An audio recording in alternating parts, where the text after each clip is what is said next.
first time I came across product-led growth was when I was interviewing with Typeform.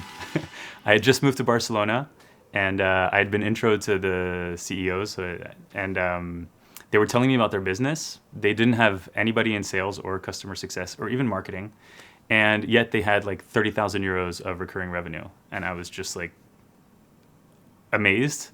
In that case, it's like instant belief. Like there's nothing to not believe. It's just there. There's people who love this product. They're not only using it, but they're telling all their friends about it, and they're taking their credit card out and paying for it without ever speaking to anybody. I don't remember when I first heard about product-led growth. I think it's one of those things where when somebody explained it, you go, oh, okay, yeah, that's been around for a while. Maybe in a few different names, but makes sense.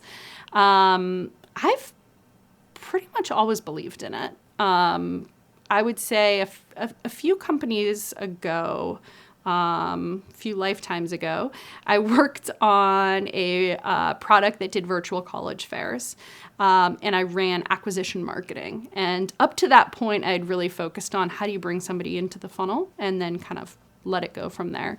And we really stopped doing that and focused on what's the value in the product and how do we get people to that aha moment. And then from there, coming back repeatedly. And we're actually able to double our budget by showing that we could drive really smart traffic and scale as a company that way. So if we had kept going through the standard marketing practices of just, bring the traffic in, let the product team take it from there, the company would not have grown the way it had. It wasn't until I launched a freemium product at Vidyard, which got to over 100,000 users very quickly, that I started to realize, you know what, the old way of this approach of paying a fortune for some of these leads to really basically bombard them and annoy them with our marketing messages sometimes was totally different. Whenever we approach it through the product lens, we gave people our product, we helped them become successful, and by doing so, we were able to get a lot of customers. And so from that point on, I started to look at the product as, well, that's not just the product. That is the marketing. That is the customer acquisition model and our growth engine for the business. And so after that point, I was really hooked about how I could use the product to really further get more demand for people. And when you think about it, from a demand gen perspective, there's the perceived value. This is what we promise people on our copy. And then there's the experience value. And so that is what we actually deliver. And the companies that really can combine those and really deliver on that experience the fastest are going to be the most successful. And I've helped tons of companies try and get closer to that kind of magic point where they can deliver on their value very quickly. And I've just seen again and again and again, companies that do this well have really fast growth. And that's really what kind of got me into product-led growth before it was called product-led growth. I think I heard about product-led growth recently, although I've been thinking about it for a long time. So I started at Zendesk in 2009, and it was all about product-led growth, but we just didn't call it that. So Zendesk was really good at having the first experience of just being able to try the product with ease, sign up for it, try it, and buy it without talking to a human. That was definitely part of the strategy. And so my brain was totally wired from that experience. But it's been product-led growth all along. Product-led growth has been around for a really long time. Whether or not we've called it product-led growth, at HubSpot, we had this thing called Marketing Grader, which was like a magical lead generation source for them. And looking at it now, 10 years in the future, if you look back on it, and what it really was it was a freemium product. They had an engineering team, they had a go-to-market team, they made a huge splash around it. It was driving leads for their business, and it was creating value for customers. And it was really a free, easy to use product that then helped people graduate into their bigger product strategy. We didn't call it that at the time. We just called it a Marketing Grader. And nowadays, we have terms for these things. We have whole companies that are going to market with these different types of strategies. We have business models all around it. But product-led growth has been around for, as long as we've been offering value to customers in a way that is self-service. At HubSpot, we had this intentional decision to try to make the product more self-service. And at the same time, we were starting to see other products like Uber or Lyft or these real product-led companies come out and really start to take a lot of market share and be incredibly loved by their customers. And we knew that something was happening. We just didn't know how we can apply it to a B2B sense, which I think is kind of what happens in the market. B2B companies are often lagging behind the tactics that B2C companies put into play.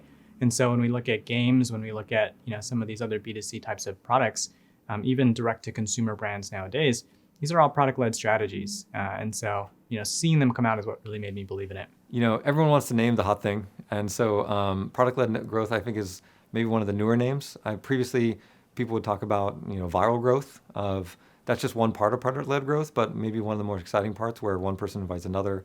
And I ended up starting my career in viral growth without it even having a name. Back at Tickle.com, originally eMode, way back in 2002. We ran like a "What kind of dog are you?" quiz, which was actually viral just based on like the funness of it. Before there was even kind of what I call structured virality since then. And people would just take it, have a laugh, and send it to someone else.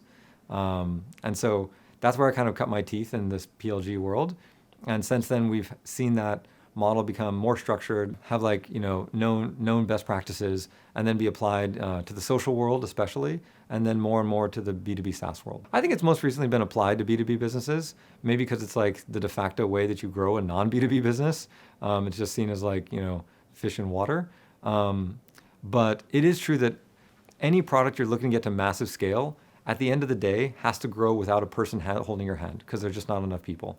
And so social, like Snapchat, Facebook, all those, of course, have grown that way. They've grown somehow independently with just the product leading the growth. That has been new in enterprise software. Historically, enterprise software has been a more person-to-person sales motion, partly because of the reasons I brought up earlier, is that when enterprise software first came out, people didn't even know what to do with it. What am I supposed to do with a mainframe? Like, why should I have a closet that's cold? And it's something that you had to really explain something. And it was also very complicated and expensive, both in terms of the overall install itself, but also in terms of just like ramping up on it and actually getting value from this new piece of machinery and then software. And so since then, it's become easier and easier, like in the cloud, to get value out of something, and easier to integrate with it. And people kind of know how these things work and onboard more quickly. And so more and more, the product's been able to grow itself and explain itself in such a way that people can onboard and ramp up without having hand-holding or without it being really an expensive, tough process. I think the other thing is that the tools have gotten more mature and more consumery. They've gotten to the point where you actually enjoy using them and they have easy onboarding. And the customers have gotten used to using these tools, often from using consumer tools. So people say, hey, I already have email to send messages. Why don't I have some tool to message all my customers? Why can't I have the same thing in my business world? And so all that stuff has led to people, I think, seeking product-led growth companies more than they have in the past.